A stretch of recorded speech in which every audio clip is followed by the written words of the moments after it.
Et donc salut à tous, c'est Chaesco, j'espère que vous allez bien. Pour ma part, ça va nickel. Juste avant de commencer, sachez que dans les semaines à venir, je vais essayer d'alterner entre vidéo culture et vidéo gaming parce que voilà, on me demande aussi beaucoup de vidéo gaming en ce moment. Aujourd'hui, je suis extrêmement content car c'est une nouvelle vidéo culture et même un tout nouveau concept qui s'appelle À la découverte du monde. Donc vous n'êtes pas débiles, vous avez très bien compris que dans les semaines à venir, on va donc partir ensemble à la découverte de nouveaux pays, de nouveaux territoires. En plus, ça tombe bien puisque c'est bientôt l'été et que les vacances approchent à grands pas. Pas besoin du passeport pour cette fois car on reste en France. Mais attention, j'ai pas précisé que l'on allait rester en France métropolitaine. Dans quelques instants, nous allons donc partir à plus de 9400 km de Paris.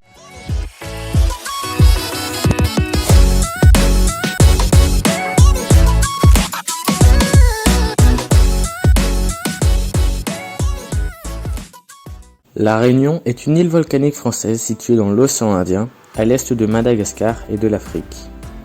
Elle possède une superficie de 2512 km² et son altitude maximale est de 3071 mètres avec le Piton des Neiges, un volcan qui est actuellement éteint.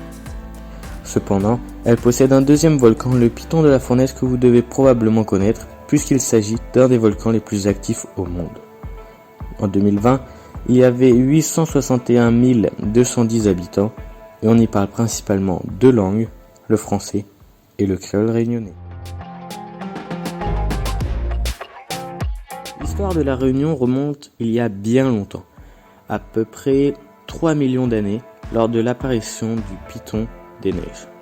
C'est en partie grâce à lui que l'île est née. Puis, il y a 500 000 ans, c'est au tour du Piton de la Fournaise d'apparaître et qui va donner naissance à la partie est de l'île. Savoir que l'île s'agrandit toujours avec les nombreuses éruptions du Piton de la Fournaise. Mais c'est seulement en 1153 qu'elle fait son apparition sur les cartes avec le géographe Al-Idrissi qui l'appellera Dina Morgabin. En 1513, les Portugais débarquent avec le navigateur Pedro de Mascarenhas et c'est seulement en 1642 que l'île deviendra française sous le nom d'île Bourbon. En 1663, le colon Louis Payen s'y installe avec des serviteurs malgaches et en 1668 naît Anne Mousse, surnommée la grand-mère des Réunionnais puisqu'il s'agit de la première femme à naître sur l'île. L'île prendra son nom en 1793 en hommage à la réunion des révolutionnaires parisiens et marseillais. En 1811, il y a la seule révolution des esclaves de l'île et l'abolition de l'esclavage se fera le 20 décembre 1848. Ainsi, 62 000 esclaves sont libérés. Au début du 19e siècle, l'île connaîtra une très forte immigration indo-musulmane et chinoise. Et en 1946, l'île devient un département d'outre-mer.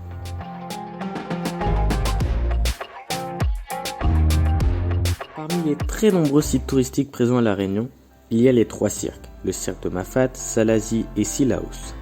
Le cirque de Mafat est magnifique et il est accessible que par un seul chemin et les habitants sont régulièrement ravitaillés par hélicoptère.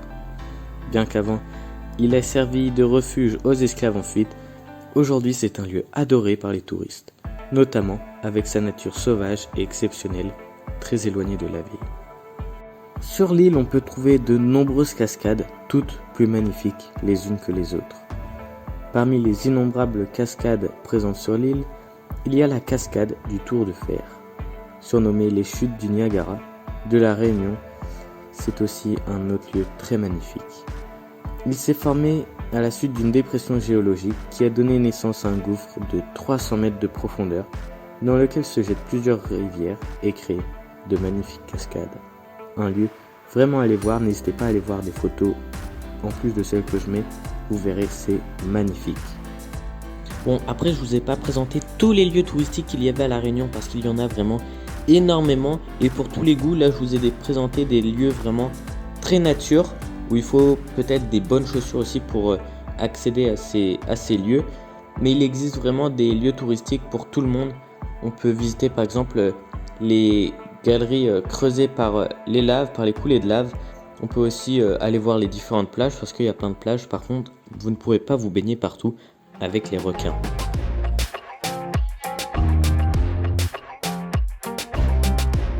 Comme chaque territoire, la Réunion possède ses plats typiques et je vais vous en citer quelques-uns. Peut-être que vous en connaissez certains, puisque certains sont très connus et sont surtout très bons. On va commencer par le rougail saucisse. Le rougail saucisse, vous en avez forcément entendu parler, puisqu'il est très connu, que ce soit en France ou même dans le monde. Et vous en avez déjà sûrement goûté, que ce soit à la cantine ou chez un voisin. C'est un plat vraiment super bon, faut chercher la recette et essayer, vous verrez, c'est ultra bon. Impossible de voyager à la Réunion sans goûter au moins une fois au rhum arrangé. Là-bas, c'est la boisson nationale. C'est vraiment un truc à goûter. Là-bas, tout le monde s'amuse à arranger son rhum avec les fruits exotiques de l'île. Donc là-bas, si vous y goûtez, vous pourrez goûter du rhum mangue, du rhum vanille, du rhum coco. Il y a un choix énorme, vraiment énorme. Donc voilà, à goûter, mais bien sûr, l'abus d'alcool est mauvais pour la santé, à consommer avec modération, c'est important. Là encore, je ne vous ai pas cité toutes les spécialités gastronomiques de la Réunion, car sinon on passerait énormément de temps sur cette vidéo. Mais essayez au moins d'en goûter quelques-unes, car ce serait vraiment bête de passer à côté de quelque chose qui est vraiment succulent.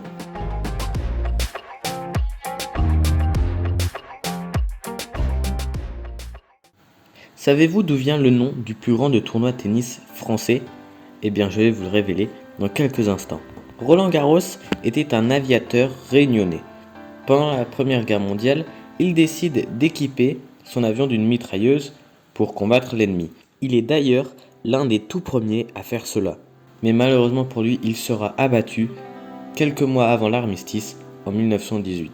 Et ce malgré ses vrais talents de pilote. Pour lui rendre hommage, on a alors décidé de confier son nom au plus grand tournoi de tennis français qui sera créé. Car oui, aujourd'hui, le tournoi de tennis Roland Garros est peut-être le plus connu au monde. La vidéo touche déjà à sa fin. Sachez que ça m'a fait extrêmement plaisir de vous faire découvrir l'île dont je suis originaire. Dans quelques semaines, on partira aussi découvrir un tout nouveau territoire, un tout nouveau pays. Et je vous invite aussi à lâcher votre meilleur pouce bleu, à vous abonner. Vous pouvez aussi me follow sur mon Instagram, @chesco_YTB. De toute façon, il s'affiche à l'écran, c'est très simple. Et je vous réserve aussi une petite surprise pour la semaine prochaine, parce que la semaine dernière, je n'ai pas posté de vidéo. Donc, petite surprise pour les 1 an de la chaîne. Allez, sur ce, moi je vous dis à très vite. Allez, ciao!